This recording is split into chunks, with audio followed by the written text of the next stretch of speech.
ربی اشرح لی صدری ویسر لی امری واحلل عقدۃ من لسانی یفقهوا قولی واجعل لی وزیرا من اہلی ربی یسر ولا تعسر وتمم بالخیر وبک نستعین آمین یا الہی آمین۔ اللہم انفعنا بما علمتنا وعلمنا ما ينفعنا وزدنا علما صلی اللہ علیہ حبیبہ سیدنا محمد وآلہ وسلم۔ السلام علیکم ورحمۃ اللہ وبرکاتہ۔ ایک اور دعا کر لیتے ہیں، اللہم ارزقنی التفکر والتدبر لما یتلوہ لسانی من کتابک والفہم لہ والمعرفۃ بمعانی والنظر فی عجائب والعمل بذلک ما بقیت انک علی کل شیء قدیر آمین یا الہی آمین۔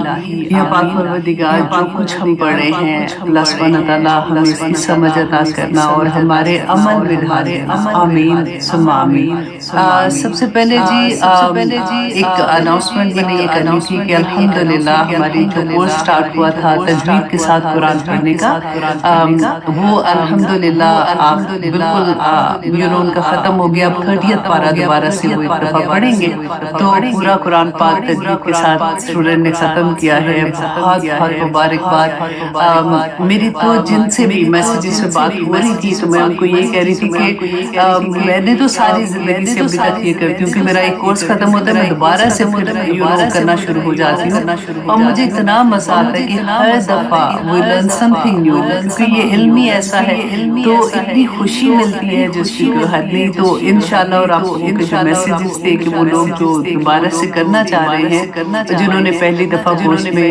نہیں کر سکے تجوید کے ساتھ، انشاءاللہ کوشش کروں گی کہ رمضان عید کے بعد انشاءاللہ، عید کا ہوتا ہے وہ مہینہ یاد آ جاتا ہے کہ رمضان میں ہم نے کیا کیا تھا، تو عید کے بعد انشاءاللہ جیسے مجھے وقت ملے گا تو میں ضرور کوشش کروں گی کہ یہ کورس دوبارہ سے انٹروڈیوس کرواؤں۔ اور وہ لوگ جنہوں نے ابھی تک نہیں پڑھا، دیکھیں میں ہمیشہ اپنی ایگزامپل دیتی ہوں کہ بعض دفعہ آپ لوگ یہ سوچتے ہیں کہ اب کیا پڑھنا ہے، اب اتنی بڑی عمر ہو گئی ہے، اب کیا فائدہ، لیکن آپ مجھے دیکھیں میں پڑھتی جاتی ہوں، پڑھاتی جاتی ہوں، پڑھتی جاتی ہوں، تو بہت مزہ آتا ہے۔ جیسے میں ہمیشہ یہ کہتی ہوں کہ as a student of knowledge اگر ہمارے موت بھی آ جاتی ہے تو ہم تو شہادت کا درجہ پا جائیں گے، اور خیرکم من تعلم القرآن وعلمہ، تو بہترین لوگوں میں شامل ہو جاتے ہیں۔ تو الحمدللہ، اور کیا چاہیے، کسی نہ کسی طرح سے اللہ سبحانہ تعالیٰ ہمیں قرآن کے ساتھ جوڑے رکھے تاکہ یہی قرآن قیامت کے دن اللہ سبحانہ تعالیٰ کے پاس ہماری گواہیاں پیش کر سکے، اور پھر قبر میں ہمارے ساتھ نور بن جائے، پلسرات میں ہمارے ساتھ ہو، اور اللہ سبحانہ تعالیٰ کے سامنے جب ہم حاضر ہوں تو اس وقت ہمارے ساتھ ہو، اور جنت الفردوس میں ہمارا ساتھی ہو، آمین ثم آمین۔ اتنا بہترین ساتھی ہے تو ہم کیوں نہ اس میں وقت لگائیں نا۔ تو انشاءاللہ جی تجوید کے ساتھ قرآن پڑھنے کی کلاسز کا دوبارہ سے آغاز کریں گے، بس تھوڑا سا وقفے کے بعد، جیسے لوگوں کی گریجویشن ہو جاتی ہے تو اس کے بعد انشاءاللہ، ٹھیک ہے۔ اچھا، ایک اور آپ لوگ جو چیز دیکھ رہے ہیں آج کل میں پوسٹ کر رہی ہوں آپ لوگوں کے سامنے، جیسے گرامر کی کچھ جیسے انا اور اس کے سارا تھا ڈیٹیل کہ انا، ان اور ان جو ہے وہ قرآن پاک میں کیسے استعمال ہوتے ہیں، کتنی دفعہ لکھے گئے ہیں، اور کس جگہ پہ کیسے ان کو استعمال کیا جاتا ہے۔ تو یوزلی گرامر کے اسٹوڈنٹ جو تھوڑے ایڈوانس لیول پہ ہیں ان کے لیے تھا، کیونکہ یہ میرا ہوم ورک تھا۔ تو جب میں نے یہ کیا تو جب میں سو مچ ایکسائٹیڈ، جب بھی ایسی کوئی چیز ہوتی ہے تو دین میں نے آپ لوگوں کے ساتھ شیئر کیا، پھر میں نے بسم اللہ الرحمن الرحیم میں نے سوچا چلو دیٹ از the first کلمہ بیسیکلی جب ہم قرآن پڑھتے ہیں، تو وہ میں نے آپ کے ساتھ کل شیئر کیا تھا۔ اعوذ باللہ کہ انشاءاللہ میں کوشش کروں گی آج یا کل میں اس کی بھی ترکیب بنا دوں۔ تو ترکیب بیسیکلی لاسٹ پہ آتی ہے، جو میں نے آپ سے پرومس کیا ہے انشاءاللہ آپ لوگوں کو میں خود گرامر کراؤں گی، اسی لیے تھوڑی دیر بھی ہو رہی ہے کیونکہ میں خود کروانا چاہ رہی ہوں۔ تو لیکن مجھے تھوڑا سا اس کو لائن اپ کرنا ہے کہ اپنے اسٹوڈنٹ کو میں کیسے پڑھا سکوں۔ تو میں کیسے پڑھا سکوں, ہومورک کون چیک کرے گا, کیونکہ یہ بہت بڑا کام ہے اس لحاظ سے. تو اللہ سبحانہ تعالیٰ سے دعا کرتی ہوں کہ پروردگار یہ بھی میرا خواب تھا نا کہ میں قرآن کی گرامر, قرآن کو سمجھانے کے لیے, اس کے ورڈز کو سمجھانے کے لیے کرا سکوں. تو آپ دیکھیے کہ آپ ایز اے اسٹوڈنٹ میں آپ کو یہ بتاؤں گی کہ میں نے جب شروع کیا تھا مجھے کچھ بھی نہیں آتا تھا آنیسٹلی.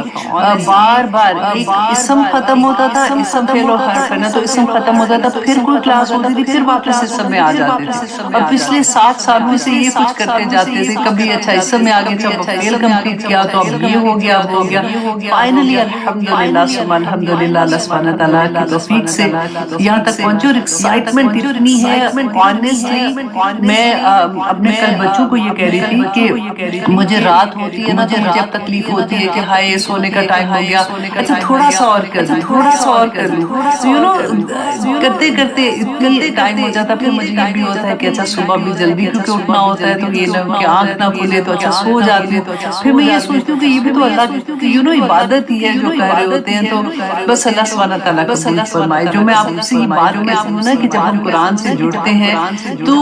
جو خوشی ملتی ہے, something is dancing inside. یہ ورڈ میں اکثر آپ لوگوں کے ساتھ بولتی ہوں, یہی ورڈ ہوتی ہے, یہی فیلنگ ہوتی ہے جب آپ قرآن سے جڑتے ہیں. آپ اس کا ہم دعا بھی مانگتے ہیں کہ اللہم ارزقنی التفکر والتدبر لما یطلبہ لسانی من کتابک. تو اسی میں آپ دیکھیں ساری چیزیں آ جاتی ہیں کہ جب آپ اس کی ہر علم میں, آپ تجوید میں چلے جاتے ہیں, آپ تفسیر میں چلے جاتے ہیں, وہ ٹرانسلیشن میں جاتے ہیں, پھر آپ کو یہ ہوتا ہے کہ میں گرامر سے سمجھوں کہ قرآن کیا ہے. تو ہر قرآن سے ریلیٹڈ ہر علم جب آپ لینے کی کوشش کرتے ہیں اور جب اس کو اچیو کرنے کی کوشش کرتے ہیں اور وہ کر چکے ہیں اور جاتے ہیں نا, جتنا بھی انسان میں ہمت ہے جیسے, تو وہ جو خوشی ملتی ہے, میں آنیسٹلی یہ بات کہتی ہوں, جو بھی بڑے ہیں میں ان کے لیے خاص طور پہ کہوں گی کہ میں اکثر یہ بات کہتی ہوں کہ اگر میری زندگی میں قرآن نہیں کھلا ہوتا تو مجھے ڈپریشن ضرور ہو جاتا تھا. کیونکہ زندگی جو ہے نا وہ آسان نہیں ہے, اتنی چیزیں آ کے لگتی ہیں جو کیونکہ ریلیشنز ہوتے ہیں نا, ہم اکیلے تو نہیں ہیں, میری ایک ذات نہیں ہے, میرے ساتھ یو نو میرے ماں باپ, بہن بھائی, ہسبینڈ, بچے, بچوں کے بچے, ان کے, تو اتنے رشتوں کے ساتھ کیونکہ اٹیچمنٹ ہو جاتی ہے. اور وہ اٹیچمنٹ ہی تکلیف ہوتی ہے بیسیکلی, کیونکہ ان کو درد ہے یا ان کی کسی, اب 10 ٹھیک ہے تو ان میں سے ایک کو بھی درد ہے نا, تو آپ وہ 10 کو بھی بھول جاتے ہیں, وہ اس درد میں آپ لگ جاتے ہیں, اور پھر دعائیں اور پھر رونا دھونا یہ وہ. تو قرآن جب ہم کھولتے ہیں نا, اتنی تسلیاں ملتی ہیں جس کو ہمیں آج کی کلاس میں بھی آپ کو بے انتہا تسلیاں ملنے والی ہیں انشاءاللہ. اس اینگل سے ہم دیکھیں گے آج کی کلاس کو بھی. اب یو نو ایسے کرنے لگتے ہیں تو اتنی یو نو چیزیں ہوتی ہیں بولنے کے لیے کہ پھر دل چاہتا ہے کہ ہائے میں یہ بھی بتا دوں, میں یہ بھی بتا دوں. جب آپ ٹیچنگ میں آئیں گے نا دین آپ ول انڈرسٹینڈ کہ آپ کا دل چاہتا ہے کہ جو آپ کو سمجھ آ رہی ہے آپ اپنے اسٹوڈنٹ کے اندر کسی طرح سے ڈال دیں, اور اتنا مزہ آتا ہے, اتنا مزہ. لیکن انشاءاللہ آہستہ آہستہ جی یہ سفر چلتا رہے گا. جیسے میں نے آپ کو یہ کہا تھا کہ انشاءاللہ 14th پارہ ہمارا کمپلیٹ ہوگا تو ہم ڈائریکٹ جائیں گے 30th پارے پہ انشاءاللہ. I'm so much excited. اور پھر 30th پارے کے بعد واپس ہم 15th پارہ, اپنا 15واں پارہ جو ہے وہ اسٹارٹ کریں گے. میں کوشش کر رہی ہوں کہ عید سے پہلے میں آپ کا 14th پارہ انشاءاللہ کمپلیٹ کروا دوں کسی طرح سے, اور پھر میں عید کے بعد چھٹیوں کے بعد جب ہم آئیں گے تو پھر ہم اپنا 30th پارے سے اپنی کلاسز کا آغاز کریں گے. تو آئیے جناب ہم شروع کرتے ہیں اپنی کلاس کو. ہم سب سے پہلے تو حدیث سے شروع کرتے ہیں. اب الحمدللہ اتنا مبارک مہینہ جس کے اتنے پیارے دن آنے والے ہیں, ذی الحج کا مہینہ شروع ہونے والا ہے انشاءاللہ. ایک کلاس ہماری اسی مہینے میں ہوگی. تو تھوڑا سا کیونکہ اکثر لوگوں کے کوشچنز ہوتے ہیں, میں کوشش کروں میں چھوٹی چھوٹی ویڈیوز بھی ڈالتی رہوں, وہ آپ آسانی سے دیکھ سکتے ہیں. کچھ لوگوں کا یہ پتہ ہے کوشچن بھی ہوتا ہے کہ جیسے ہم جانتے ہیں, کیونکہ وی نو ایکچولی, ایسے نہیں کہ وہ خیال میں بس ٹھیک ہے ایسے کہہ رہے ہیں, جیسے کہ ہم جانتے ہیں کہ بعض لوگ ایسے ہیں جن کے کام ٹھیک نہیں ہے. فار ایگزامپل وہ غلط طریقے سے انہوں نے پیسے بنا رہے ہیں اور بناتے جا رہے ہو, دیدہ دلیری سے کام کر رہے ہیں اور غلط طرح کی آمدنی ہے. پھر ہر سال وہ عمروں پہ بھی جا رہے ہیں, تو عمرے پہ بھی جاتے ہیں, حج بھی کر رہے ہیں اور یہ کر رہے ہیں وہ کر رہے ہیں. تو مطلب پھر دوسرے طرف یہ کہتے ہیں کہ اللہ کا بلاوا نہ آئے تو کوئی نہیں جا سکتا, تو کیا اللہ ان سے راضی ہے؟ یو نو اتنے انوسنٹ سوالات ہوتے ہیں اسٹوڈنٹس کے کئی دفعہ. تو میں نے سوچا کہ میں اپنی زبان سے کیا بولوں گی جو میں آپ سے رسول اللہ صلی اللہ علیہ وسلم کا جو آنسر ہے نا میں آپ کے سامنے وہ رکھتی ہوں. اور کیونکہ ہم جج نہیں، ہم کسی کے بارے میں کچھ نہیں کہہ سکتے، اللہ بہتر جانتا ہے کہ کون کیا ہے. لیکن بات وہی ہے کہ ہم انسان ہیں. ہمارے لیے رسول اللہ صلی اللہ علیہ وسلم نے یہی طریقہ بتایا تھا کہ ہم اسباب ہم دنیا میں جو چیز ہمیں نظر آتی ہے نا ہم ان کے مطابق ہی فیصلے اپنی زندگیوں کے کرتے ہیں. یا پھر جیسے چور ہے، اگر اس نے چوری کی اب ہم اس کے دل کا حال نہیں جانتے، وہ اللہ جانتا ہے، لیکن اس نے ظاہری طور پہ تو کیا نا تو ہم جانتے ہیں کہ وہ چور ہے تو اس کو سزا اسی کے مطابق ملے گی. تو یہی طریقہ دنیا کا ہے. کیونکہ بہت سی اب چیزیں ایسی ہو گئی ہیں کہ ہم جانتے ہیں لیکن کہتے ہوئے بھی گھبراتے ہیں، ڈرتے ہیں، اور پھر ہمیں کہتے ہوئے بھی گھبراہٹ ہوتی ہے. تو دیکھتے ہیں کہ رسول اللہ صلی اللہ علیہ وسلم نے کیا فرمایا تھا. امام طبرانی روایت کرتے ہیں کہ ابو ہریرہ رضی اللہ عنہ نے فرمایا کہ رسول اللہ صلی اللہ علیہ وسلم نے فرمایا کہ جب آدمی حج کے لیے نکلتا ہے، حج کے لیے نکلتا ہے اور وہ حلال رزق انڈرلائن کرے کہ وہ حلال رزق سے حج کے لیے نکلتا ہے، اپنا سفر وہ ابھی شروع کرتا ہے اور وہ لبیک اللہم لبیک کہتا ہے تو آسمان سے ایک منادی ندا کرتا ہے کہ تیرا لبیک کہنا قبول ہو اور رحمت الہی تجھ پر نازل ہو، تیرا سفر حلال اور تیری سواری بھی حلال ہے کیونکہ وہ حلال رزق نکلا تھا نا، اور تیرا حج بھی مقبول اور تیری حج اور تیرا حج گناہوں سے پاک ہے. اب آپ نے یہ سارا سنا نا کہ کس طرح سے آسمان سے فرشتے پکارتے ہیں، اس کے لیے دعائیں کرتے ہیں جب وہ نکلتا ہے سفر کے لیے. رسول اللہ صلی اللہ علیہ وسلم نے ہمیں بتایا نا، اور پھر بتایا کہ جب آدمی حج کے لیے نکلتا ہے اور حرام کی کمائی کے ساتھ حج کے لیے نکلتا ہے تو وہ سفر شروع کرتا ہے اور وہ کہتا ہے کہ لبیک اللہم لبیک، تو آسمان سے ندا کرنے والا پکارتا ہے کہ تیرا لبیک قبول نہیں، نہ تجھ پر رحمت ہو، تیرا سفر خرچ جو تو نے ٹکٹ بائی کیا ہے جہاز پہ جانے کا وہ تیرا سفر خرچ جو ہے وہ بھی حرام، تیری کمائی حرام اور تیرا حج گناہوں سے آلودہ اور بے اجر. اللہ اکبر. تو یہ آپ نے حدیث سن لی ہوگی، آپ اس پہ تدبر کیجئے گا، سوچئے گا، کیونکہ جب ہمیں کوئی حدیث سے جواب ملتا ہے نا تو اس سے بہتر جواب تو کوئی بھی نہیں ہوتا. تو اللہ سبحانہ تعالیٰ سے دعا کریں کہ اللہ سبحانہ تعالیٰ ہماری کمائیاں حلال کی رکھیں تاکہ ہمارے بچوں، وہی کہتے ہیں نا کہ بچوں کے پیٹ میں ایک حرام کا لقمہ بھی نہ جائے. اللہ سبحانہ تعالیٰ ہم سب پہ اپنی رحمت نازل فرمائے. اور ایک اور بڑی خوبصورت حدیث مسلم کی حدیث ہے کہ ابو قتادہ روایت کرتے ہیں کہ رسول اللہ صلی اللہ علیہ وسلم نے فرمایا تھا، کیونکہ اکثر اسٹوڈنٹ کے کوئسچنز تھے کہ روزوں کے بارے میں آپ نے رکھنے ہیں، وہی میں نے اپنی چھوٹی سی ویڈیو آپ کے لیے اس لیے بھیجی تھی، آپ پورے رکھیں، پورے 9 روزے رکھیں. لیکن اگر نہیں رکھ سکتے تو چلے جب آپ جب آج رکھ سکتے ہو آج رکھ سکتے ہو تو ضرور رکھیے گا، بہت اجر ہے اس کا. اگر کوئی بھی نہیں رکھ سکتے، مشکل ہے، ہر ایک ڈفرینٹ ہوتا ہے نا، تو پھر 9 ذی الحج کا جو عرفہ کے دن کا روزہ ہے نا، جو آپ کے ملک میں آپ کے شہر میں جو عرفہ کا دن ہوگا اس کے دن کا جب آپ روزہ رکھیں گے تو رسول اللہ صلی اللہ علیہ وسلم نے فرمایا تھا کہ پچھلے سال اور آنے والے سال کے گناہوں کا کفارہ ہو جاتا ہے. اللہ پر کتنی پیاری بات ہے نا، اتنا بڑا روزہ ہے. تو اللہ سبحانہ تعالیٰ ہمیں توفیق عطا کرے کہ ہم یہ رکھ سکیں. لیکن آپ یہ دیکھیں گا کہ وہ گناہ جو ہم اللہ کے مطلب اللہ کی پورے نہیں کہتے، نماز روزہ حج زکات ایسے والے ہمارے چھوٹ جاتے ہیں، انشاءاللہ اللہ سبحانہ تعالیٰ ہمیں معاف کر دیں گے. کیونکہ دیکھیے ایک نیکی پہ 10 گناہ اجر، چاہے 700 گناہ اجر. اتنی چیزیں جب ہم حدیث پڑھتے ہیں کہ اتنے گناہ بھی ہوں گے تو معاف ہو جائیں گے، لیکن آپ یہ یاد رکھیے گا کہ حقوق العباد جب تک بندہ معاف نہیں کرے گا نا تو معافی نہیں ہے. اللہ سبحانہ تعالیٰ ہمیں سمجھ کی توفیق دے.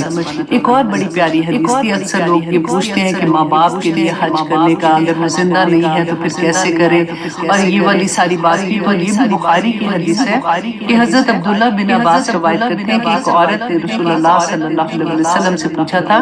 کہ میری ماں نے حج کی منت مانگی تھی اور وہ فوت ہو گئی، وہ حج نہیں کر سکی، تو پھر اس کے لیے مجھے کیا کرنا ہے. تو رسول اللہ صلی اللہ علیہ وسلم نے فرمایا کہ دیکھو،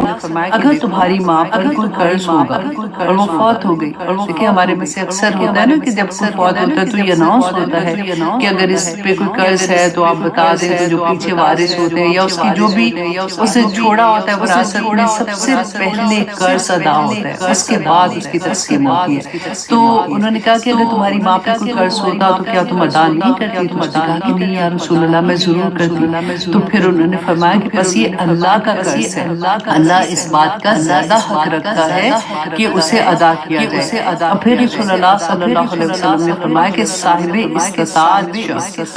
حج ادا کیے بغیر فوت ہو جائے تو اس کے ورثہ اس کے مال میں سے، وراثت میں سے نا، اس کے مال میں سے حج ادا کریں تو فوت ہونے والے شخص کا فرض حج ادا ہو جائے گا، خواہ فوت ہونے والے شخص نے وصیت کی ہو یا نہ کی ہو۔ اور مرد جو ہے جیسے وہ عورت کا بھی حج کر سکتا ہے اور عورت مرد کے لیے بھی حج کر سکتی ہے، ادا کر سکتی ہے۔ حضرت عمر بن خطاب رضی اللہ عنہ بیان کرتے ہیں، فرماتے ہیں کہ میں نے ارادہ کیا کہ میں کچھ آدمیوں کی ایک ٹیم بناؤں اور ان کو ڈفرنٹ جو شہر تھے، ڈفرنٹ قبیلے تھے ان کے، ان شہروں میں بھیجوں اور تحقیق کریں وہ جا کے کہ جن لوگوں نے استطاعت کے باوجود حج نہیں کیا ان کو وہ جزیہ ان پر قائم کریں، مطلب وہ جزیہ تک دیں۔ اور پھر انہوں نے فرمایا کہ ایسے لوگ مسلمان نہیں ہیں، ایسے لوگ مسلمان نہیں ہیں۔ کتنی بڑی بات ہے کہ اگر استطاعت ہے، دیکھیں ہمیں سے اکثر آپ دیکھیں کتنے آرام سے کیا ہوتا ہے، ابھی جی گرمیوں کی چھٹیاں آئی ہیں، ہم سب فیملی کے ساتھ ہم ویکیشن پہ جا رہے ہیں، ہم فیملی کے ساتھ ادھر ویکیشن پہ جا رہے ہیں، لیکن یہ نہیں سوچتے کہ حج تو فرض ہے نا، ہمیں نہیں پتا کہ اگلے سال ہمیں موقع بھی ملنا ہے کہ نہیں۔ لیکن آپ یہ یاد رکھیں کہ استطاعت کی بات ہے کہ اگر اللہ نے اتنی وسعت دی ہے تو پھر آپ حج نہیں کرتے تو پھر بہت بڑا گناہ ہے۔ تو اللہ سبحانہ تعالیٰ ہمیں توفیق دے۔ اچھا، اب قربانی کے بارے میں ڈفرنٹ لوگوں کے کوشچنز تھے، تو اس کے بارے میں کہ رسول اللہ صلی اللہ علیہ وسلم نے فرمایا تھا کہ قربانی کی استطاعت رکھنے کے باوجود اگر کوئی قربانی نہیں کرتا، استطاعت رکھنے کے باوجود قربانی نہیں کرتا تو وہ ہماری عیدگاہ کے قریب بھی نہ آئے، وہ ہماری عیدگاہ کے قریب بھی نہ آئے۔ اچھا، اب دوسرا یہ تھا کہ استطاعت کیا ہے، تو کوئی بھی، کیونکہ سم ٹائم عورتیں یہ پوچھتی ہیں کہ جی ہمارے پاس تو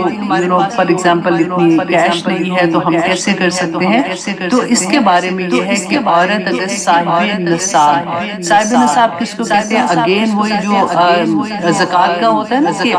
7.5 تولے سونا اور 52 تولے چاندی اگر اس کی ملکیت میں ہے ان دنوں میں، ان دنوں تک میں، تو پھر اس پہ قربانی واجب ہو جاتی ہے، ٹھیک ہے، تو وہ پھر اس کو قربانی کریں گے، کیونکہ قربانی کے لیے صاحب نصاب ہونا شرط ہے، اس کو پیسے اس کے پاس کیش ہونا شرط نہیں ہے۔ اچھا، اب اس کے بارے میں بھی پھر آگے ڈیٹیل کیا تھی کہ حنفی جو فقہ ہے نا، اس میں وہ کہتے ہیں کہ جو قربانی صاحب نصاب کی بات ہے، جس کے نہیں ہے اس کی نہیں بات نہیں۔ اچھا، اگر وہ قربانی نہیں کرتا، وہ صاحب نصاب ہے تو وہ گناہ گار ہے، اس پر لازم ہے کہ وہ توبہ کرے اور قربانی کی رقم جتنی رقم ہے نا اس کے بعد وہ صدقہ کرے، ٹھیک ہے۔ یہ امام ابو حنیفہ کا فتویٰ ہے اس کے بارے میں۔ لیکن جو دیگر علماء ہیں جن میں امام مالک، امام شافعی اور حنبلی جو ہے نا، وہ یہ کہتے ہیں کہ یہ سنت موقدہ ہے اور فضیلت جو نہیں کرتا وہ گناہ گار تو نہیں ہے، کیونکہ یہ سنت موقدہ ہے اور ان کے نزدیک وہ گناہ گار نہیں ہے، لیکن ایک بڑی فضیلت سے محروم ہو جاتا ہے، ٹھیک ہے۔ تو اس طرح سے ہے سارا، میں نے آپ کو ڈیٹیل بتا دی ہے، اب آپ خود اس پہ ریسرچ کریں اور پھر دیکھیں کہ کیا چیز کیسے ہے۔ اللہ سبحانہ تعالیٰ ہمیں توفیق عطا کرے کہ اتنے بڑے دن آ رہے ہیں ہم اس کو کہتے ہیں نا کیش کر سکیں۔ بیسیکلی آپ کوشش کیجئے گا کہ اپنی زبان جو ہے نا وہ سارا وقت کوئی نہ کوئی تسبیحات جو بھی آپ کو پسند ہے، لا الہ الا اللہ، لا الہ الا اللہ، اللہ اکبر، سبحان اللہ، سبحان اللہ و بحمدہ، سبحان اللہ العظیم، جو بھی آپ کو تسبیحات اچھی لگتی ہے نا وہ آپ تسبیحات ادا کرتے رہیں، اللہ سبحانہ تعالیٰ سے دعا مانگتے رہیں، اور اللہ سبحانہ تعالیٰ سبحان اللہ والحمد للہ ولا الہ الا اللہ واللہ اکبر ولا حول ولا قوۃ الا باللہ العلی العظیم۔ یہ تو اتنی پیاری تسبیح ہے کہ رسول اللہ صلی اللہ علیہ وسلم نے فرمایا تھا نا کہ اگر جو بندہ دن میں 100 دفعہ یہ تسبیح کر لیتا ہے تو اس سے بڑھ کے مطلب تسبیحات قیامت کے دن اس سے بڑا وہ اجر نہیں لے سکتا. ہاں جو اس سے زیادہ کرے گا تو ڈیفینیٹلی اس کو اس سے زیادہ اجر مل جائے گا. تو اللہ اکبر کبیرہ سبحان الحمدللہ کثیرا سبحان اللہ بکرۃ و اصیلا. آپ اس طرح سے پڑھے اور اس طرح سے جتنا پڑھ سکتے گھر میں اونچی آواز میں پڑھے تاکہ بچوں کو بھی پتہ چلے. اگر بچے ہیں گھر میں ہسبینڈ کو بھی پڑھنا چاہیے جو انشاءاللہ پڑھتے ہوں گے ڈیفینیٹلی. تو یہ ہے جناب اس کا. تو آئیے اب ہم آتے ہیں سورۃ النحل آیت نمبر 101 پہ. بہت پیاری آیت ہے. آنیسٹلی اگر آپ نے کسی کو گفٹ کرنا ہے نا تو ان کو آپ سورۃ النحل کی تفسیر گفٹ کر دیں. آپ ان کو کہیں یہ سن لیں ابھی کب سے. تو آپ دیکھیں ایک ایک آیا اتنی پیاری ہے کہ عمل کے لحاظ سے نا اللہ سبحانہ وتعالیٰ نے دنیا اور آخرت کا جو نقشہ اس میں کھینچا ہے اور جتنی ترغیب ہے اس کے اندر نیک عمل کرنے کی اور جتنی موٹیویشن ملتی ہے. جب نام سے تو ہمیں لگتا ہے شاید کہ مکھی کی کہانی ہے لیکن اس میں کتنے خوبصورت پیغامات ہیں. ہم لاسٹ ٹائم کیا پڑھے تھے؟ سب سے پیاری آیا جو مجھے لگتی ہے کہ اللہ سبحانہ وتعالیٰ نے فرمایا تھا کہ جو میرے مومن بندے ہیں نا اس پہ شیطان کا کوئی اثر نہیں ہوتا, اس پہ اس کا کوئی زور نہیں چلتا. تو کتنی بڑی خوشخبری ہے رائٹ. لیکن اللہ سبحانہ وتعالیٰ نے ساتھ ہی بتا دیا کہ اس کا زور کس پہ چلتا ہے جو اس کو اپنے ولی بناتے ہیں, جو اس کو اپنا دوست بناتے ہیں اس کے اوپر اس کا زور چلتا ہے. تو پھر اب بہانے تو ہمارے ختم ہو جانے چاہیے نا, کیونکہ ہم تو کوشش کر رہے ہیں کہ ہم اللہ سبحانہ تعالیٰ کے ولی بنے, اللہ سبحانہ تعالیٰ ہمارے سے دوستی کرے. تو اللہ کا جب وعدہ ہے کہ جو لوگ اللہ سبحانہ تعالیٰ سے دوستی کرتے ہیں شیطان اس کا کچھ نہیں بگاڑ سکتا, کوئی وسوسے سے کوئی نہیں آئیں گے انشاءاللہ. تو اب آگے دیکھیے اب ٹاپک تھوڑا سا یہاں پہ چینج ہوتا ہے. آیت نمبر 101 میں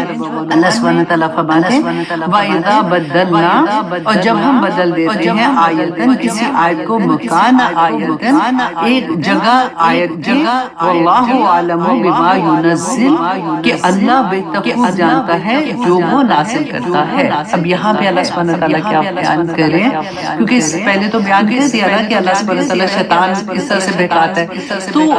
مشرکین مکہ جو تھے نا وہ یہ کہا کرتے تھے جب قرآن نازل ہو رہا تھا, کیونکہ انہوں نے جو سنا بھی ہوا تھا کیونکہ موسیٰ علیہ السلام پہ تو کتاب ایک دم سے نازل ہوئی نا, جب وہ تختیاں لے کے آئے تھے تو سارے احکامات اکٹھے نازل ہوئے. تو ان کو یہ لگتا تھا کہ یہ قرآن جو ہے یہ بار بار کوئی آیا آ جاتی ہے, کوئی سورہ آ جاتی ہے, تو یہ اکٹھا کیوں نہیں نازل ہوا. اینڈ سیکنڈ یہ تھا کہ کیونکہ احکامات جو ہے وہ تدریجاً آ رہے ہیں. اب تدریجاً آنے کا میں آپ کو ایک ایگزامپل دے دیتی ہوں, کیونکہ وہ تو خیر مکی دور میں ہوا تھا لیکن یہ سوری مدینہ میں مدنی دور میں ہوا تھا. یہ آیا جو سورہ ہے یہ مکی دور کی سورہ ہے, لیکن ایگزامپل کے طور پہ میں بتاتی ہوں جیسے تحویل قبلہ کا. اب جیسے کیونکہ شروع سے ان کو یہ عادت تھی کہ وہ مسجد اقصیٰ کی طرف وہ کر کے نماز پڑھتے تھے, اور وہاں سے جب ان کو بیت اللہ کی طرف قبلہ چینج ہوا تھا تو بہت سے ایسے لوگ تھے جو مرتد ہو گئے تھے. یہ بہت بڑا امتحان تھا اور اللہ سبحانہ تعالیٰ نے فرمایا کہ یہ امتحان کس چیز کا تھا کہ رسول اللہ صلی اللہ علیہ وسلم کی اتباع کون کرتا ہے, کیونکہ نماز کے دوران میں تحویل قبلہ کا حکم آ گیا. بیت المقدس کی طرف منہ کر کے نماز پڑھتے تھے اور وہاں سے پھر ایک دم بیت اللہ کی طرف جب آیا تھا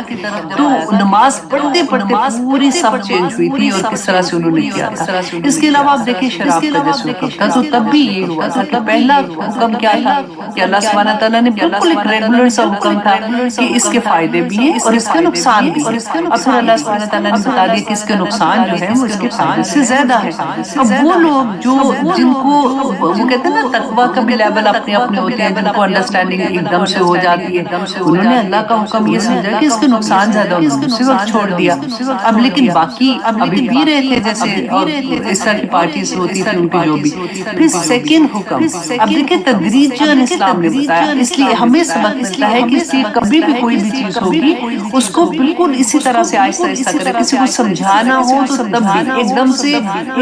اس لیول پہ بات نہ کرے کہ اگلا گھبرا ہی جائے. اب سیکنڈ حکم کیا آیا تھا اللہ سبحانہ تعالیٰ کی طرف سے کہ جب تم نماز کی حالت میں ہو تو تم نشے میں جب تم ہو تو نماز کے پاس بھی نہ جانا. تو سیکنڈ حکم یہ آ گیا کہ بہت سے لوگوں نے اس وقت چھوڑ دی. اب پھر بھی کچھ ایسے تھے. پھر آخری تھرڈ حکم جب آیا تھا وہ آپ کبھی آیا پڑھ کے دیکھیے گا, اتنا خوبصورت مجھے وہ لگتا ہوتی ہے کیونکہ وہاں پہ اللہ سبحانہ تعالیٰ نے اس کو رجس کہا. رجس کہتے ہیں گندگی کو، جیسے پلید چیز ہوتی ہے گندگی کا نام اللہ سبحانہ تعالیٰ نے کہا کہ یہ وہ ہے. اور پھر اس سینٹنس کا اتنا پیارا ہے کہ اللہ سبحانہ تعالیٰ پوچھتے ہیں کہ کیا تم میری بات مانو گی؟ تو کوشچن ہے، تو پوچھ رہے ہیں اللہ سبحانہ تعالیٰ کہ کیا تم میری بات مانو گے جو میں تمہیں یہ بات بتا رہا ہوں؟ تو پھر ہمارا کیا بنتا ہے اس کے بعد نا. تو ایسی آیات جب پڑھتے ہیں تو اور بھی پیارا تھا. پھر اسی طرح سے وراثت کا بھی آپ دیکھیں کہ تدریجاً حکم تھا. اور پھر جیسے اس کے بارے میں تھا قربانی کے بارے میں آپ دیکھیں،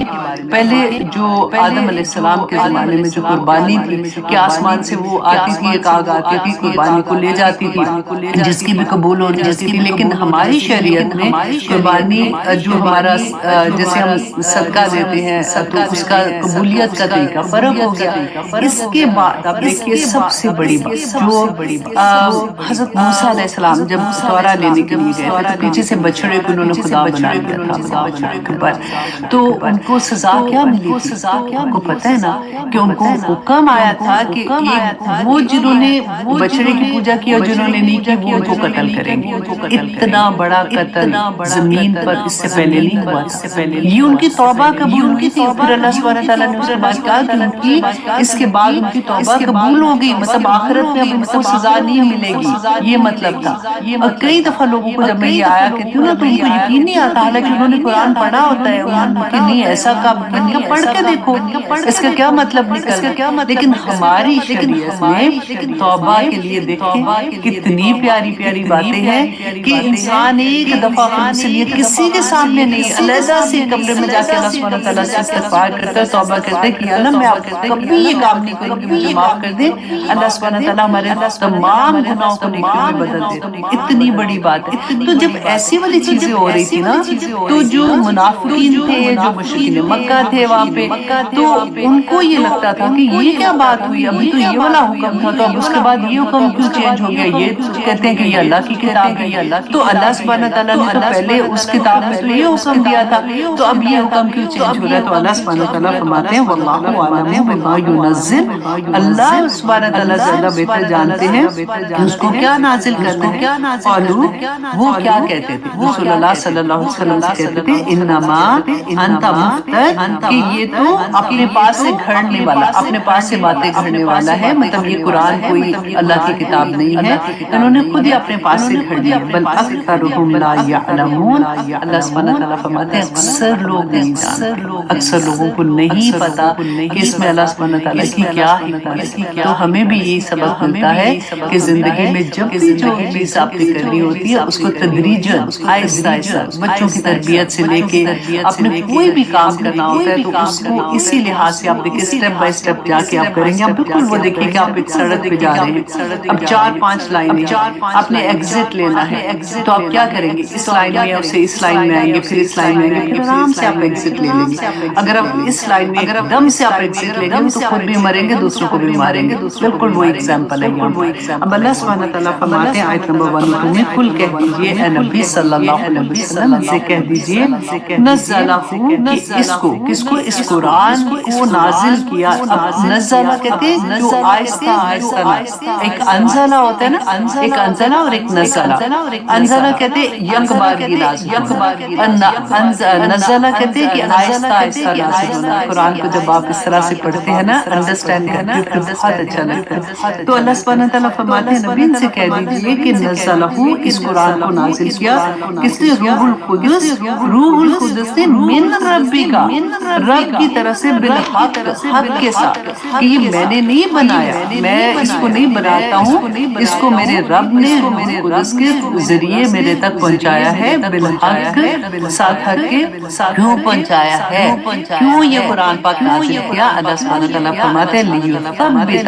تاکہ ثابت قدم رکھے الذین آمنوا، ان لوگوں کو جو ایمان لائے. لکھیے اپنا نام، لکھیے اپنے جو نام ہے نا جو آپ لکھیے کہ اللہ سبحانہ تعالیٰ نے یہ قرآن میرے لیے نازل کیا ہے تاکہ میں ثابت قدم رہ جاؤں دنیا میں. جو مشکلیں آنی ہیں، جو پریشانی آنی ہے، اس پر میں نے کیسے جم کے رہنا ہے، میں نے گھبرانا نہیں ہے. اللہ سبحانہ تعالیٰ مجھے قائم رکھیں گے، اللہ سبحانہ تعالیٰ مجھے ثابت قدم رکھیں گے.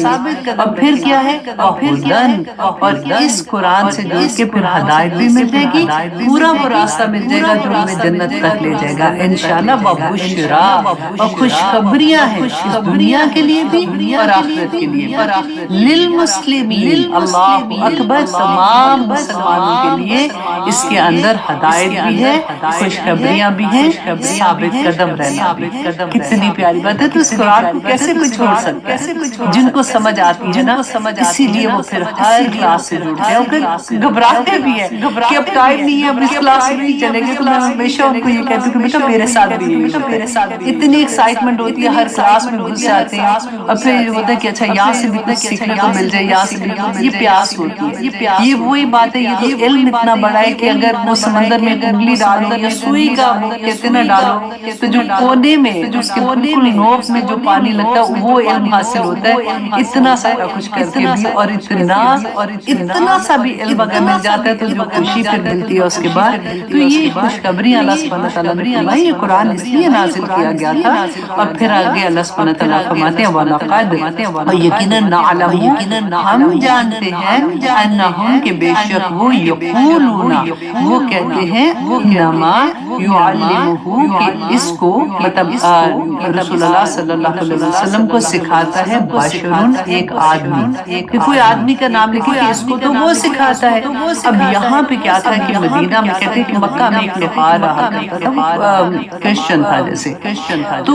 وہ کیا کہتا تھا کہ رسول اللہ صلی اللہ علیہ وسلم کے پاس آتا تھا، ان کی باتیں بڑے غور سے سنتا تھا، تو رسول اللہ صلی اللہ علیہ وسلم کو پتا تھا کہ اس کا دل نرم ہے اسلام کے لیے نا،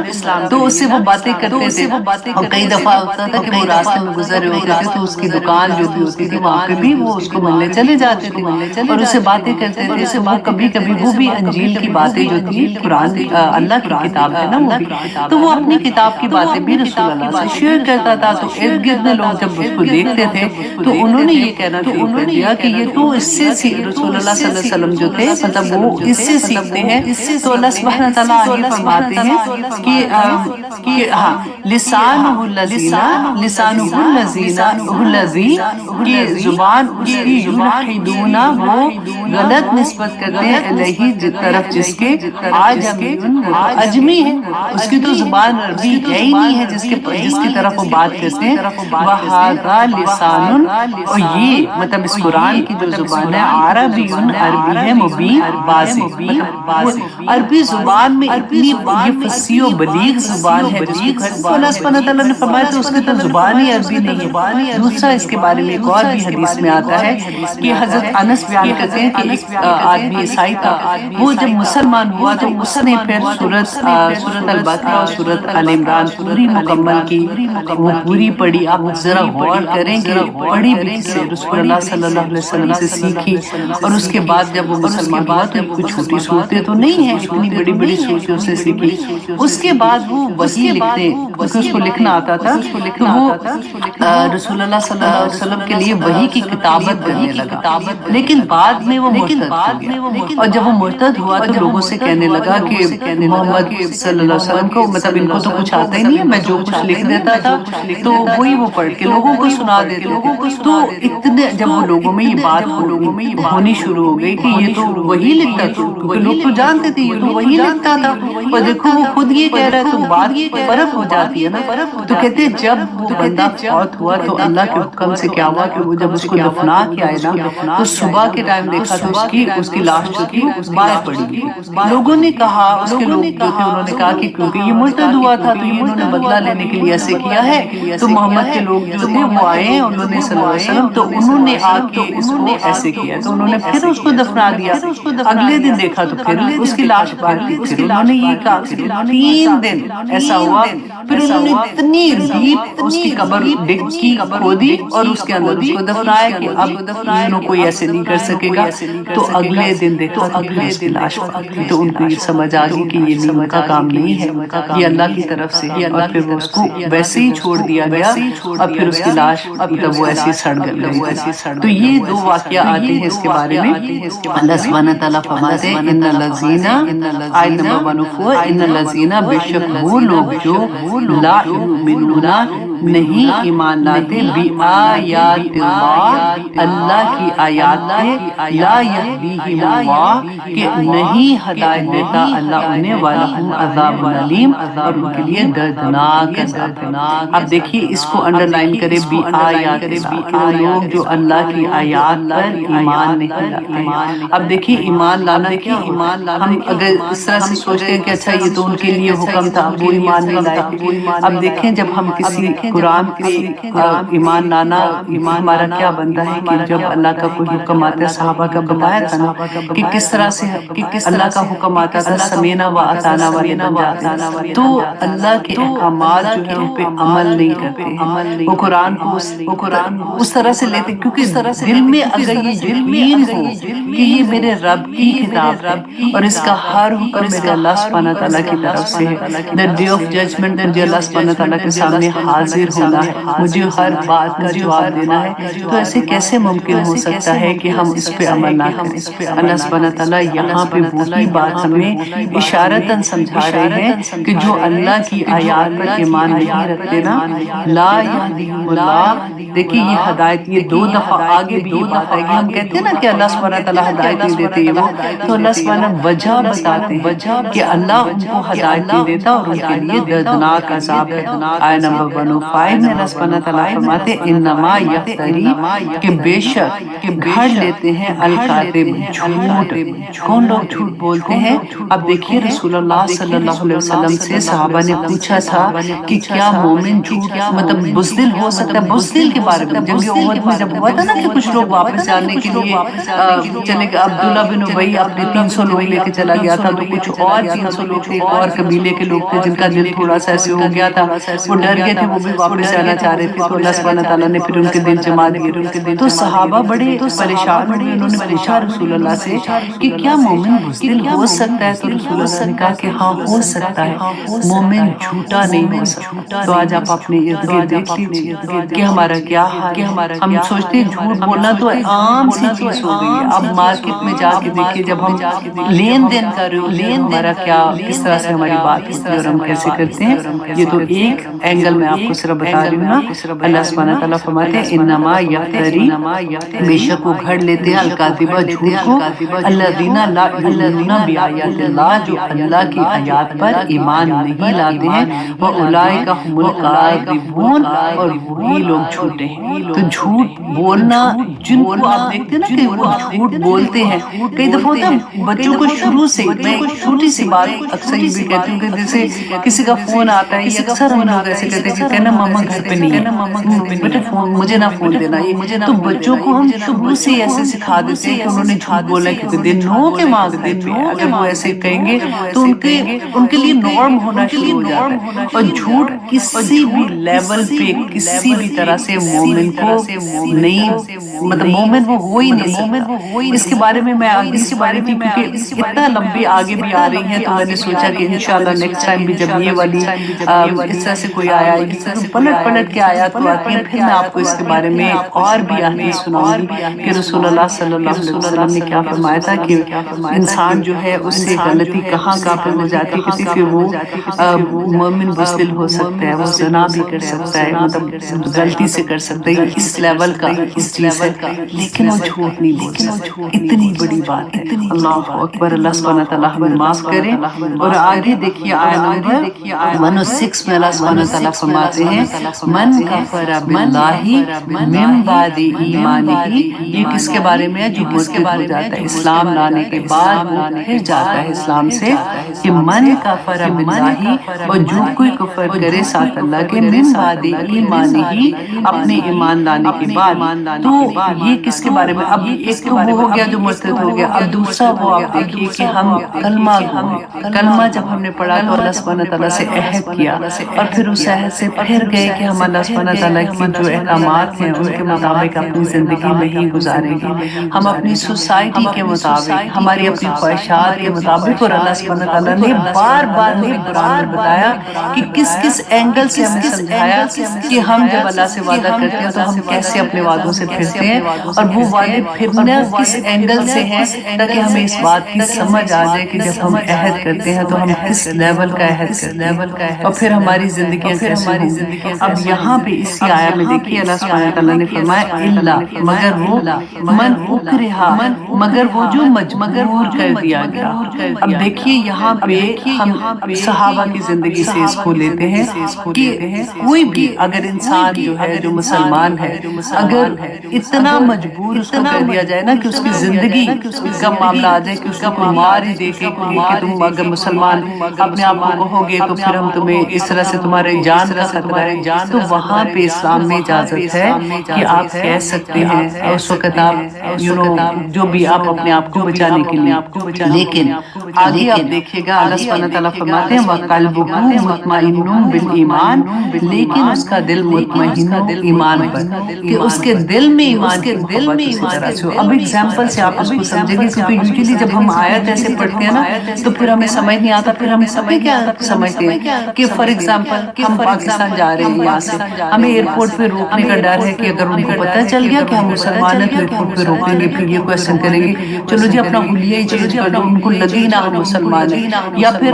اپنے نام چینج کر دیں کہ اپنے نام ایسے رکھ دو کہ ہمیں کسی کو نہیں پتہ چلنا چاہیے مسلمان ہیں ہم وہ اس لیول ہم ان آیات کو ہم لیول پہ لے جاتے ہیں. اب یہاں پہ آپ دیکھیں کہ اللہ سبحانہ تعالیٰ نے جو فرمایا نا کہ اگر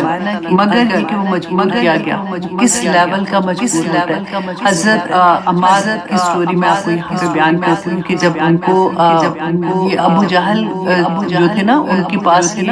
غلام تھے ان کی پوری فیملی ان کی والدہ کا نام سویہ تھا اور ان کے والد کا نام یاسر تھا اور اسلام میں یہ پہلی عورت تھی جو شہید ہوئی تھی. اب دیکھیے یہ ایک بچہ ہے اپنے ماں باپ کے ساتھ ماں باپ پہ ظلم کی انتہا ہو رہی تھی اور یہ ظلم کا حال تھا. دیکھیے یہاں پہ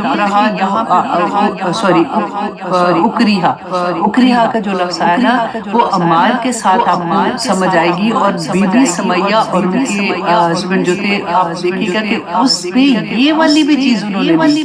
کہ انہوں نے کہا کہ تم ہمارے بتوں کو اچھا کہو تم یہ کہو کہ محمد صلی اللہ علیہ وسلم کے بارے میں کہ وہ جھوٹا نبی ہے یا تم انکار کرو تو انہوں نے کیا کیا کہ ایک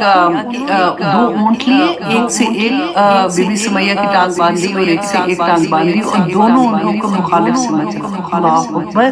اور نعوذ باللہ اور کہتے کہ جو ابو جہل تھے انہوں نے ان کی شرمگاہ پہ نیزہ مار کے تو اتنی تکلیف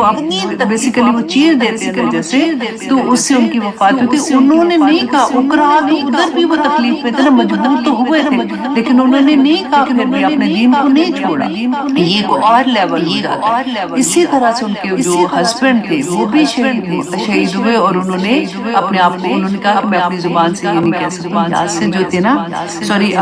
جو عمار یہ بچے تھے ان کے بعد اب ان کے جس امیجن کرو اس بچے کو کہ ان کے ماں باپ کے ساتھ یہ سارا کچھ ان کی آنکھ کے سامنے ہو ٹھیک ہے اور پھر وہ بچے کے ساتھ ظلم اتنا انہوں نے کیا کہ وہ پانی کے اندر ان کا منہ ڈبو دیتے تھے اور کہتے تھے بولو یہ تم اور انہوں نے کیا کیا کہ جب کہتے کہ میرا بالکل ہوش و حواس میرے ختم ہو گئے اور اس میں انہوں نے کچھ ایسے لفظ کہہ دیے رسول اللہ کے بارے میں تاکہ ان کی جان وہ چھوڑ دی اور پھر اس کے بعد انہوں نے جب اس کو چھوڑا اچھا وہاں پہ رسول اللہ صلی اللہ علیہ وسلم کو جب پتہ چلا صحابہ نے بتایا کہ عمار جو ہے اس نے عمار دین سے وہ پھر گیا تو رسول اللہ صلی اللہ علیہ وسلم نے فرمایا کہ نہیں ایسا نہیں ہو سکتا عمار کے تو روئے روئے میں اسلام بسا ہوا ہے وہ ایسے نہیں ہو سکتا. اور اتنی دیر میں کہتے ہیں عمار جو تھے وہ روتے ہوئے رسول اللہ صلی اللہ علیہ وسلم کے پاس آئے اور آ کے انہوں نے سارا واقعہ بتایا تو رسول اللہ نے یہ پوچھا یہی بات نا وَقَلْبُهُ مُطْمَئِنٌ بِالْإِيمَانِ تو رسول اللہ نے پوچھا تمہارا دل کیا کہتا ہے تو انہوں نے کہا کہ میرا دل تو اسلام کے لیے راضی ہے میرے دل میں اسلام ہی ہے. تو انہوں نے رسول اللہ نے اس کو پیار کیا ان کو بچے تھے نا ان کو پیار کیا اور ان کو کہ عمار دوبارہ بھی ایسے ہوگا تو ایسے کہہ دینا کوئی بات نہیں. اور ہم دیکھیں کتنی چھوٹی چھوٹی باتوں پہ اپنے آپ نام بھی چینج کر دیں گے لیے چینج کر دیں گے اور ان جیسے بالکل لگنے کی کوشش کریں گے. اس کے علاوہ دیکھیے حبیب بن زیاد ان کا نام آتا ہے اچھا ان کا نام آتا ہے ایک صحابی تھے یہ بھی نا بدر کی جب جنگ ہوئی تھی نا تو اتنے چھوٹے تھے کہ بدر میں رسول اللہ ان کو نہیں لے کے گئے تھے. تو اب دیکھیں 9 ہجری کا واقعہ میں بتا رہی ہوں کتنے کو بڑے ہوں گے رائٹ 9 ہجری میں اور بدر میں 2 ہجری کو بدر ہوئی ہے. تو سلمہ بن کذاب کو جو رسول اللہ صلی اللہ علیہ وسلم نے خط بھیجا تھا نا وہ ان کے ہاتھ بھیجا تھا کہ وہ جب اس نے کہہ دیا تھا کہ وہ جھوٹا نبی ہونے کا دعویٰ کر دیا تھا تو رسول اللہ صلی اللہ علیہ وسلم نے اس کو خط بھیجا تھا. تو جب یہ خط لے کے ان کے پاس گئے نا تو دیکھیں وہاں پہ جب اس کو یہ پتہ چلا تو سب غصہ آیا مسلمان بن قذافہ کو. اس نے کہا کہ اس کو قید میں بھیج دو. صبح کے ٹائم سارے جب لوگ اکٹھے ہوں گے تو تب اس کو وہاں پہ پیش کیا جائے گا. تو صبح کے ٹائم سارے لوگ جو ان کے قبیلے کے تھے ہر سارے لوگ جمع ہو گئے. ان کو وہاں پہ لے کے آیا گیا. مسلمہ بن قذافہ نے ان سے پوچھا کہ تم مجھے یہ بتاؤ کہ تم محمد صلی اللہ علیہ وسلم کے بارے میں تم کیا کہتے ہو؟ انہوں نے کہا کہ وہ اللہ کے رسول ہے، وہ نبی ہے. تو کہتے ہیں اچھا تم میرے بارے میں کیا کہتے ہو؟ انہوں نے کہا کہ مجھے سنائی نہیں دے رہا. انہوں نے کہا میرے بارے میں تم کیا کہتے ہو کہ میں بھی اللہ کا نبی ہوں؟ تو انہوں نے کہا مجھے سنائی نہیں دے رہا. انہوں نے جلال سے کہا کہ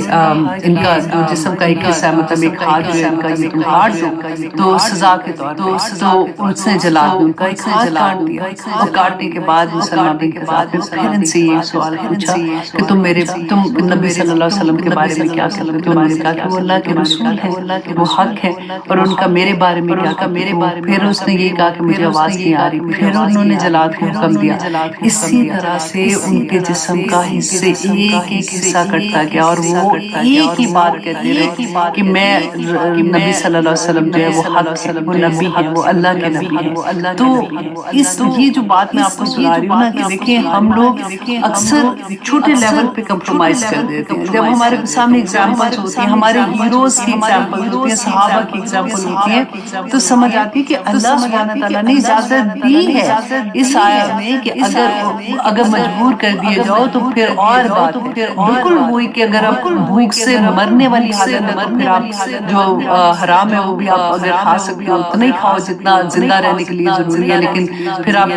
ویسے آپ نہیں کھا سکتے. تو یہی وہ بات ہے. لیکن آپ صحابہ کی زندگیوں کے واقعات جب پڑھتے ہیں نا تو آنیسٹلی یہ احساس ہوتا ہے کہ اللہ اکبر وہ کیا ان کا لیول تھا. کیونکہ یہی تو وہ لوگ تھے کہ اللہ سبحانہ تعالیٰ نے کہا نا وَإِذَا قِيلَ لَهُمْ، جب منافقین جو تھے اسلام تو لے آئے تھے نا، نمازیں بھی پڑھتے تھے، تو اللہ سبحانہ تعالیٰ نے کہا جب ان سے یہ کہا جاتا ہے آمنو ایمان لاؤ کما آمن الناس، جیسا کہ یہ صحابہ جیسے یہ لوگ ایمان لائے ہیں، قالو کہتے ہیں انؤمن کما آمن السفہاء کہ ہم ایسے ایمان لائے جیسے یہ بیوقوف لوگ ایمان لائے ہیں. آپ اوپر اللہ سبحانہ تعالیٰ تو دلوں کے حال جانتے ہیں نا، تو انہوں نے ان کے دل کا حال بیان کر دیا کہ وہ لوگ ایسے کہ ایسے ایمان لے کے آئے. اللہ سبحانہ تعالیٰ فرماتے ہیں الا خبردار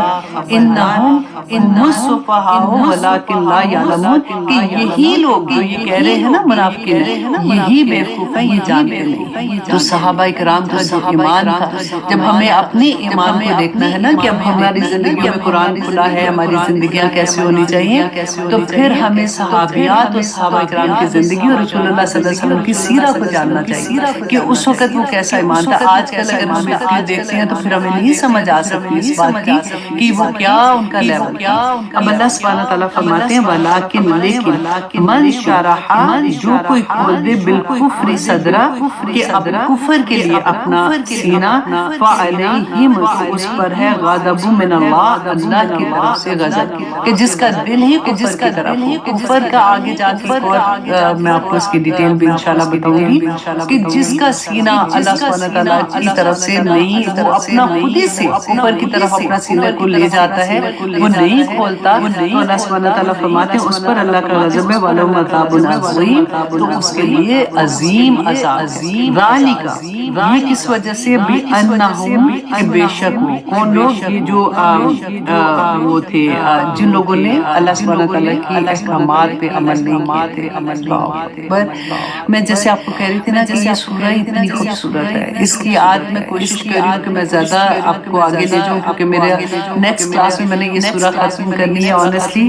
ایک ایک میں کتنی چیزیں میں آگے کر رہی ہوں تاکہ بس بیسک یہ ہے کہ آپ کو سمجھ آ جائے کہ آیات میں اللہ سبحانہ تعالیٰ نے کیا فرمایا اور اللہ سبحانہ تعالیٰ آپ کو تدبر کرنے کی توفیق عطا کرے. آمین. ذالک بأنہم یہ وجہ کیا ہے؟ یہ اس وجہ سے ہے استحبو کہ انہوں نے ترجیح دی الحیات الدنیا دنیا کی زندگی کو علی الآخرہ آخرت کی زندگی. دیکھیے سارا معاملہ اللہ سبحانہ تعالیٰ نے یہاں پہ کھول دیا کہ دنیا کی زندگی کو، جو کہ اللہ سبحانہ تعالیٰ نے بار بار بتا دیا کہ دنیا کی زندگی کیا ہے، اور میں بھی کتنی دفعہ آپ لوگوں کو تفصیل میں بتا چکی ہوں نا کہ اس دنیا کی زندگی کی خاطر اپنے آپ کو کہ یہاں پہ ہمیں تھوڑا سا کسی کی اس طرح سے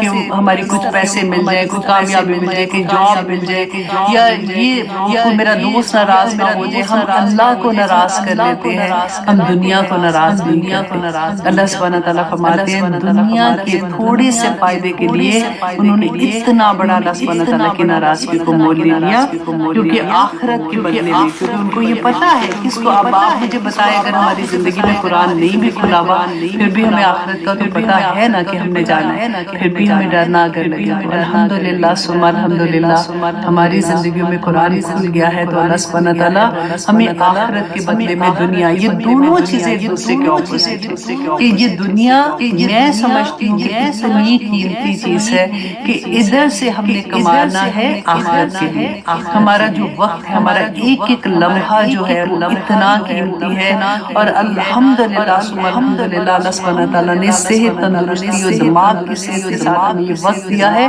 جس میں ہم اللہ سبحانہ تعالیٰ کو راضی کرنے والے کام کر سکتے ہیں۔ ابھی دیکھیں ذی الحج کا مہینہ آ رہا ہے، 10 دن آ رہے ہیں ہمارے پاس جس میں ڈھیروں ڈھیر اللہ سبحانہ تعالیٰ کی طرف سے ہم اجر کما سکتے ہیں، پورے ایک پچھلے سال اور آنے والے سال کا گناہوں کا کفارہ ہے۔ تو اللہ سبحانہ تعالیٰ تو کہتے ہیں نا کہ چھپڑ پھاڑ کے دے رہے ہوتے ہیں، تو یہی بات اللہ سبحانہ تعالیٰ فرماتے ہیں وَأَنَّ اللَّهَ، اور بے شک اللہ لا يهدي القوم الكافرين، لیکن دوسری دفعہ آگئی بات کہ اللہ سبحانہ تعالیٰ ان لوگوں کو ہدایت نہیں دیتا جو انکار کرنے والے ہیں۔ انکار کو آپ ہر جگہ پہ لگا دیجئے، جہاں جہاں اللہ کے حکم سے انکار کون کر رہا ہے، رسول اللہ صلی اللہ علیہ وسلم کی سنت سے انکار کون کر رہا ہے، جو عمل نہیں کر رہا تو کسی نہ کسی لیول پہ تو وہ کر ہی رہا ہوتا ہے نا۔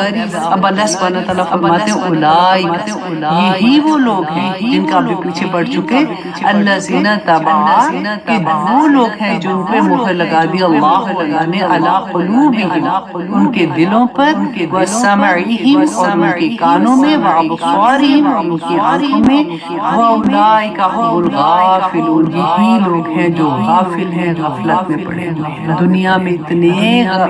مگن ہیں کہ ان کو یاد ہی نہیں ہے کہ آخرت میں ہم نے جانا ہے، اور اس دنیا میں بھیجنے کا مقصد میرے اللہ سبحانہ تعالیٰ کا کیا تھا کہ یہاں پہ تم کماؤ وہ چیز جو اللہ سبحانہ تعالیٰ نے ہمارے لیے آخرت میں تیار کی ہے۔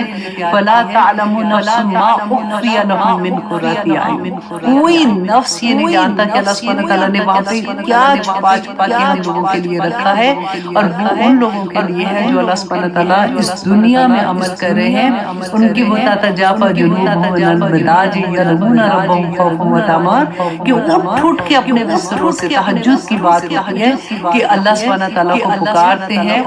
خوف سے اور امید سے، کبھی ڈرتے ہیں کہ یا پروردگار اس دنیا میں جو عمل کیے پتہ نہیں قبول ہوں گے کہ نہیں، پتہ نہیں میرے عمل ایسے ہیں کہ نہیں، اور کبھی خوشی سے امید ہوتی ہے کہ نہیں میں اتنا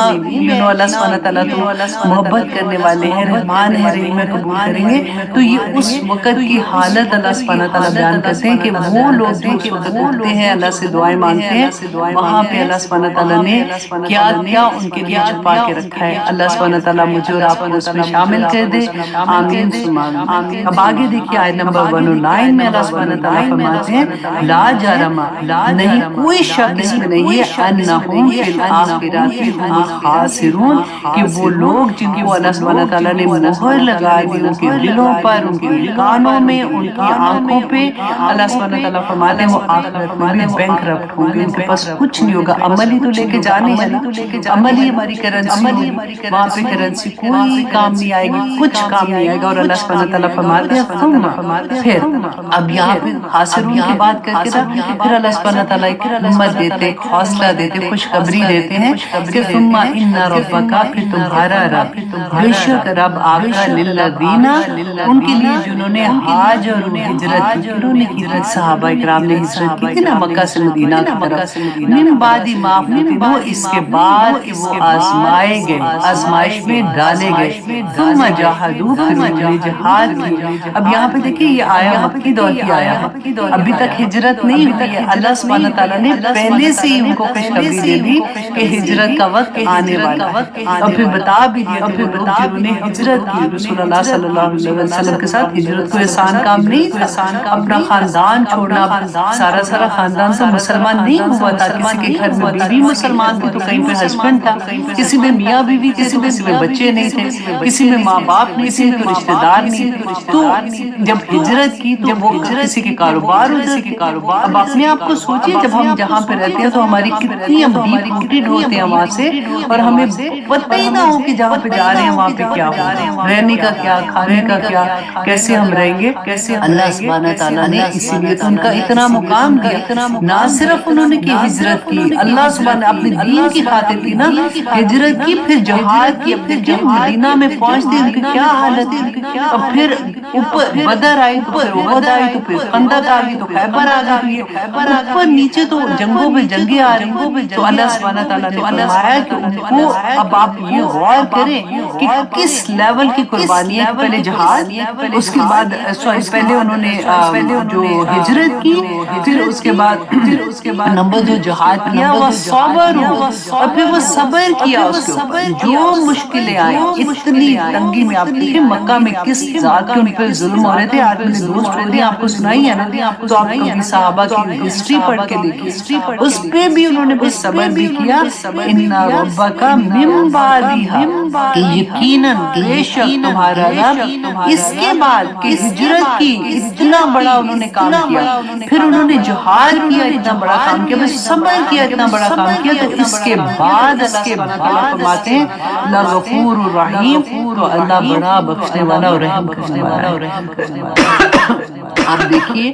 ہم اللہ سبحانہ تعالیٰ سے امید لگائے ہوتے ہیں نا، لگانی بھی چاہیے ویسے، لیکن آپ اپنی امیدیں دیکھیں ہم پیش کیا کریں۔ میں جیسے لاسٹ ٹائم بھی کہا تھا نا کہ نیکیاں کو چھپا کے رکھیں، جب ایسی کوئی مشکل آتی ہے تو اس اللہ سبحانہ تعالیٰ کے سامنے پیش کرنے کے کام آئیں گے۔ یہاں پہ آپ دیکھیے وہ پیش کیا کر رہے ہیں، زندگیوں کی پوری کہانی ہے اس کے پیچھے، کہ اللہ سبحانہ تعالیٰ اس کے بعد اللہ سبحانہ تعالیٰ فرماتے ہیں کہ بخشنے والا اور رحم کرنے والا۔ ہم ویسے ہی کہہ دیتے ہیں بیٹھے بیٹھے اللہ رحیم رحیم ہے، غفور الرحیم، اللہ نے ویسے میں بخش دینا ہے، عمل نہیں دیکھتے۔ یہ آیا بھی ہمیں جھنجھوڑنے کے لیے کافی ہے کہ من بعدہا، میں نے اس کو بھی انڈر لائن آنیسٹلی میں نے گول دائرہ بنا کے کیا ایسی چیزوں کے نیچے لکھا کریں، تاکہ جب بھی آپ اپنا مصحف کھولیں آپ کو یہ یاد آ جائے کہ اللہ اکبر کس چیز کے بعد اللہ سبحانہ تعالیٰ نے یہ فرمایا کہ یہ عمل ہمارے پاس اس لیول کے کون سے عمل ہیں۔ اللہ سبحانہ تعالیٰ آگے فرماتے ہیں آیت نمبر 111 میں، یوم تأتی کل نفس، جس دن آئے گا ہر نفس تو جادل عن نفسہا، تو وہ جھگڑا کرے گا اپنے نفس کے بارے میں قیامت کے دن۔ اللہ سبحانہ تعالیٰ ہر نکرہ ہے آخر میں، ہر نفس وہاں پہ جھگڑا کرے گا اپنے نفس کے بارے میں۔ ہم نے یہ پڑھا تھا نا، ہماری جلدیں گواہی دیں گی، ہماری اگینسٹ ہماری ہوائیں، ہمارے جسم کا ایک ایک عضو گواہی دے گا، اور یہاں تک کہ قرآن پاک گواہیاں دے گا، ہر چیز ہوا گواہیاں دے گی۔ یہی اللہ سبحانہ تعالیٰ فرماتے ہیں اس دن ہم پتہ کیا کریں گے، ہم نے پہلے پڑھا تھا نا کہ جھگڑا کریں گے، یا پاک پروردگار جب دوزخ میں ابھی 30 پارہ انشاءاللہ آئے گا، کہ جس میں یہ تھا کہ قیامت کے دن کہیں گے یا پاک پروردگار مجھے نہیں پتا تھا، میں تو ان کے پیچھے لگی تھی، انہوں نے مجھے اس طرح کی باتیں بتائی تھی، یہ ہمارے ان کو ہم فالو کرتے تھے، ان کو دگنا عذاب ہے۔ اللہ تعالیٰ فرمائیں گے کہ ان کو تو دگنا عذاب ہے، تمہیں بھی دگنا عذاب ہے۔ اور وہاں جا کے پھر وہ کیا کہیں گے، یا اللہ یہ میرے دوست ایسے تھے، یا اللہ میں کیا کرتی، میرا تو سوسائٹی ایسے تھی، ہر کوئی تو ایسے کر رہا تھا، یا پاک پروردگار میں تو اس لیے کہ وہ تو یہ فلاں ایسے کر رہا تھا، کوئی بہانہ نہیں چلے گا۔ اللہ سبحانہ تعالیٰ نے بینہ بیان کر دیا کہ ہر نفس وہاں پہ جھگڑا کرے گا اپنی جان بچانے کے لیے۔ یہاں تک حدیث میں آتا ہے کہ ہماری روح جو ہے نا وہ ہمارے جسم سے لڑائی کرے گی، وہ کہے گی تیری وجہ سے مجھے یہ سزا ملے گی۔ اللہ اکبر، اللہ اکبر۔ اللہ سبحانہ تعالیٰ آگے جواب کیا دیتے ہیں کہ جب جھگڑا کریں گے نا تو اللہ سبحانہ تعالیٰ فرماتے ہیں وَتُوَفَّى، تو پورا بدلہ دیا جائے گا، کُلُّ نَفْسٍ، ہر نفس کو، مَا عَمِلَتْ، جو اس نے کمایا ہوگا، وَهُمْ لَا يُظْلَمُونَ، اور ان پر کوئی ظلم نہیں کیا جائے گا۔ ہر نفس کو جو دنیا میں وہ عمل کر کے آئے گا اسی کے مطابق اس کو پورا پورا بدلہ دیا جائے گا. وہاں پہ یہ نہیں ہو چلنا انشاءاللہ کرے اللہ سبحانہ تعالیٰ ہمیں بغیر حساب کتاب کے جنت میں بھیج دیں، لیکن اپنے عمل تو دیکھیں نا کہ اللہ سبحانہ تعالیٰ کی فرما دیا ایک ایک بات کو، تو ایک ایک لمحہ آنیسٹلی ایک ایک سیکنڈ کو اتنا قیمتی، ہیرے موتیوں سے زیادہ قیمتی جانے. وہ کہتے ہیں نا کہ جو ڈائمنڈ ہے وہ جوہری اس کو پہچان سکتا ہے کہ اس کی قدر کیا ہے، عام بچوں کو تو پتہ بھی نہیں ہوگا کہ یہ کیا ہے، ایک پتھر ہی لگے گا. اسی طرح سے جس کو اللہ سبحانہ تعالیٰ جس کا سینہ اسلام کے لیے کھول دے، اللہ سبحانہ تعالیٰ جس پہ کرم کر دے، رحم کر دے، ہدایت دے دے، اس کو اس بات کی سمجھ آ جاتی ہے اس کا وقت کتنا قیمتی، اس کے لمحے کتنے قیمتی ہیں. اللہ سبحانہ تعالیٰ ہمیں سب کو اس میں شامل کر دے. اور یہ آیا جو 12 بج گئے، میں یہ مجھے لگتا ہے آپ کے بعد تھوڑا سا ٹائم میں لوں گی.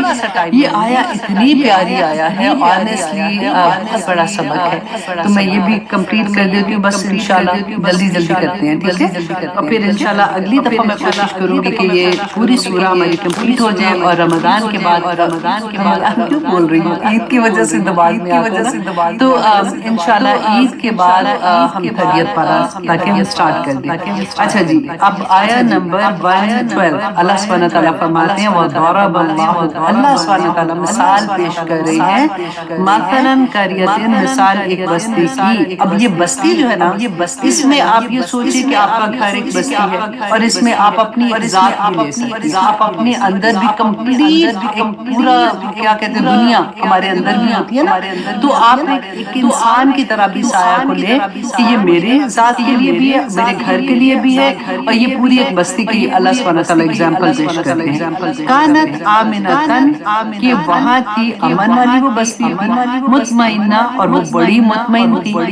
مطمئنتن یاتیہا،